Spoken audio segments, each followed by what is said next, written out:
Dolçalar üçün 2026-cı ilə proqnoz. Dolçalar, sizin ilinizin əsas mövzusu ünsiyyət, təhsil, yeni məlumatlar, çevrəniz, bax bu mövzular ola bilər olsun. Niyə? Ona görə ki, iki böyük və asta hərəkət edən planet Neptun və Saturn keçir sizin 3-cü evinizə. 3-cü ev nədir? 3-cü ev yeni məlumatlardır, yeni biliklərdir bizim həyatımıza gələn, bizim ünsiyyət çevrəmizdir, ümumiyyətlə qurduğumuz ünsiyyətlərdir və əlaqələrdir. Və bu mövzuda Neptun nə gətirir bizim bu evimizə? Neptun biraz çaşqınlıq gətirə bilər, çünki hətta yalanlar da gətirə bilər, illüziyalar gətirə bilər. Ola bilsin ki, yeni tanışlarımız bizim düşündüyümüz kimi yaxşı olmasın və ya məsələn biz əldə etdiyimiz məlumatlar da səhv ola bilər olsun. Ona görə bu period ərzində xahiş edirəm, həyatınıza hansı məlumatlar gəlirsə, onları bir neçə dəfə yoxlayın, sonra onlara inanmağa başlayın. Saturn isə 3-cü evdə olaraq bir tərəfdən bizim ünsiyyətimizi biraz azaldır, məhdudiyyət yaradır. Çünki Saturn ümumiyyətlə məhdudiyyət yaratmağı sevir və biz bir o qədər də çox ünsiyyətdə olmuruq. Amma bizim həyatımızda qalan insanlar məhz bizə fayda gətirəcək insanlar olurlar, bizə xeyir gətirəcək insanlar olurlar. Bu halda biz həm də yaxşı təhsil ala bilərik. İnsan məsələn hansısa bir kurslara, təlimlərə yazıla bilər. Dolçalar üçün çox faydalı olacaq bu dövr ərzində. Çünki insanlar doğrudan da nəsə bir biliklər əldə etmək üçün səy göstərməyə hazır olurlar və öz üzərlərində çox gözəl çalışırlar.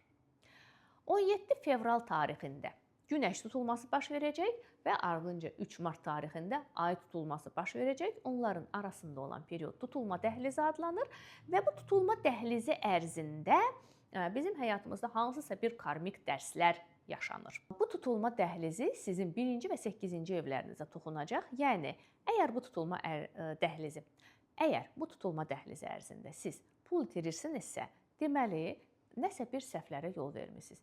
Əgər əksinə pul qazanırsınızsa, kimsə sizə pul hədiyyə edirsə və ya hansısa bir ümumiyyətlə dəyərli hədiyyə edirsə, bax bu tutulma dəhlizi ərzində, bu o deməkdir ki, siz həyatınızı çox düzgün yaşayırsınız. 26 fevral tarixindən ta martın ortasına kimi 1-ci retro Merkuri həyatımıza gəlir. Bu ilin 1-ci retro Merkurisi və sizin 2-ci evinizdən keçəcək. Bu yenə də pul mövzusudur. Yenə də maddiyyat. Ola bilsin ki, kimsə sizə pul borclu idisə gətirib qaytaracaq və ya kiməsə siz borclusunuzsa, siz qaytarmalı olacaqsınız. Ola bilsin ki, bu dövr ərzində yenə də hansısa bir maddi problemlər də önə çıxa bilər və ya əksinə ola bilsin ki, kimsə məsələn köhnə iş yerinizdə sizə maaşınızı verməmişlər, geri dönüb maaşınızı verə bilərlər. 26 aprel tarixində Uran sizin 5-ci evinizdə düz hərəkətə başlayır, retro hərəkətdən çıxır və Uran biraz xaos yaradan planetdir və bizim həyatımıza qəfil hadisələr, gözlənilməz hadisələr gətirir və bu da toxunacaq sizin birincisi sevgi münasibətlərinizə, romantik münasibətlərinizə. Ola bilsin ki, birdən-birə kiməsə aşiq olasınız, sevgi yaşayasınız. Onu deyim ki, Uran 5-ci evdə olarkən biz əgər kiməsə aşiq oluruqsa, bu sevgi, bu münasibətlər çox uzun sürmür adətən. Buna hazır olmaq lazımdır, amma çox parlaq olur və yadda qalır. Və bir də müəyyən xaos evladlarla münasibətlərdə də yarana bilər. Ola bilsin ki, evladlar tərəfindən hansısa biz onlardan gözləmədiyimiz hərəkətlər ola bilər. Yupiter, uğur və şans planeti 10 iyuna kimi sizin 6-cı evinizdədir. 10 iyunda keçir sizin 7-ci evinizə. Deməli, 10 iyuna kimi siz iş mövzusunda uğur qazana bilərsiniz. Yeni işə düzələ bilərsiniz. İşdə hansısa bir vəzifə əldə edə bilərsiniz. Yeni bir təyinat ala bilərsiniz. Maaşınız arta bilər. İş mövzusunda bu uğurlu period sayılır. İyun ayından isə Yupiter keçir 8-ci evinizə. İyun ayından isə Yupiter keçir sizin 7-ci evinizə. Bu da partnyorluq evidir. Ona görə bir çox dolçalar düşünürəm ki, bu bir il ərzində, yəni 26-cı ilin iyunundan 27-ci ilin iyuna kimi subay dolçalar evlilik təklifi ala bilərlər və bir çox dolçalar yəqin ki, evlənəcəklər. Və evli dolçalar isə hansısa bir biznes partnyorluqları qura bilərlər. Çünki biznes partnyorluğu da bura aiddir. Ona görə nəsə bir şərik biznes qurmaq təklifi gəlirsə, imtina etməyin. Bu sizə düşərli və uğurlu olacaq. İyun ayının 29-undan iyul ayının ortalarına kimi 2-ci retro Merkuri həyatımıza gəlir. və bu retro Merkuri sizin 6-cı evinizdən keçəcək. Yəni iş mövzusu. Ola bilsin ki, sizi köhnə iş yerinizə çağırdılar və ya köhnə iş yerinizdən hansısa bir xəbər aldınız, hansısa bir təklif aldınız. İstəsəz razılaşarsınız, istəsəz yox. Amma bir onu qeyd edeyim ki, məhz retro Merkuri dövründə, yəni 29 iyuldan 23 təxminən iyundan yəni 29 iyundan 23 iyula kimi təxminən bu periodda çalışın sənəd imzalamayın. Yəni məsələn əmək müqaviləsi imzalamayın. Çünki o müddətdə imzalanan əmək müqavilələri uzun müddətli olmur. Yəni bu işdə biz uzun müddət işləmirik. Bunu nəzərə alın. Karmik düyünlər.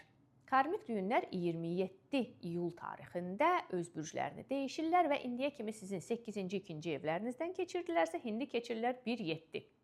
Bu nə deməkdir? Yəni indiyə kimi 2025-ci və 2026-cı ilin birinci yarısı ərzində sizin üçün əsas karmik mövzu maddiyyat olub, maliyyə mövzuları, pul qazanmaq, pulu xərcləmək, düzgün xərcləmək və ya səhv xərcləmək, yatırım etmək, bax bütün bu mövzular. Lakin indi iyul ayından 1-ci, 7-ci ev mövzuları, yəni mən və mənim partnyorum, bu mövzuda balans saxlamanız önəmli olacaq. Yəni nə həddindən artıq egoist olub mən demək, nə də ki, həddindən artıq özünü partnyora görə qurban vermək. Bax, bu iki anlayış arasında balans yaratmaq növbəti il yarım ərzində sizin karmik borcunuz olacaq.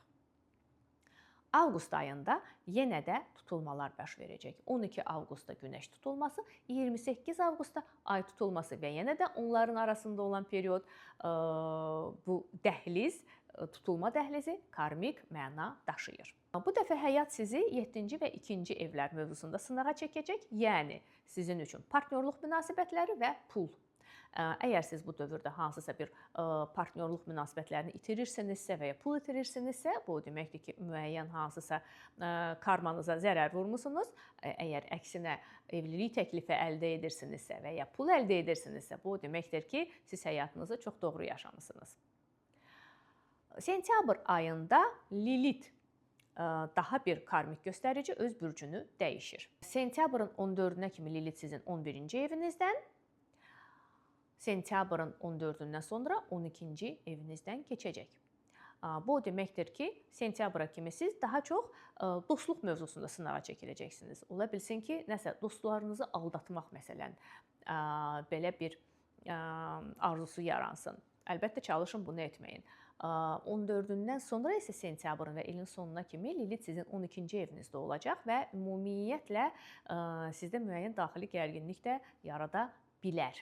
Ona görə əgər siz öz hansısa bir nəfsinizə qalib gələ bilsəz, növbəti 9 il ərzində çox gözəl nəticələr əldə edə biləcəksiniz.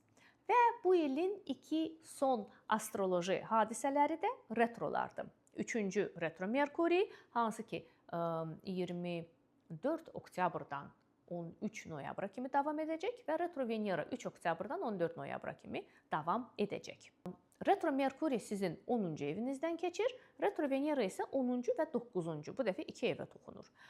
Bu deməkdir ki, retro Merkuri zamanı yenə də 10-cu ev bizim karyeramız, nailiyyətlərimizdir. Siz yenə də köhnə iş yerinizdən hansı xəbər ala bilərsiniz.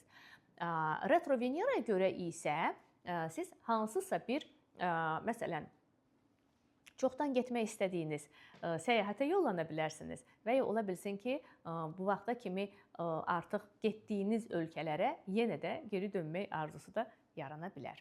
Bax belə, bu da oldu sizin 2026-cı ilə olan proqnozunuz, əziz dolçalar.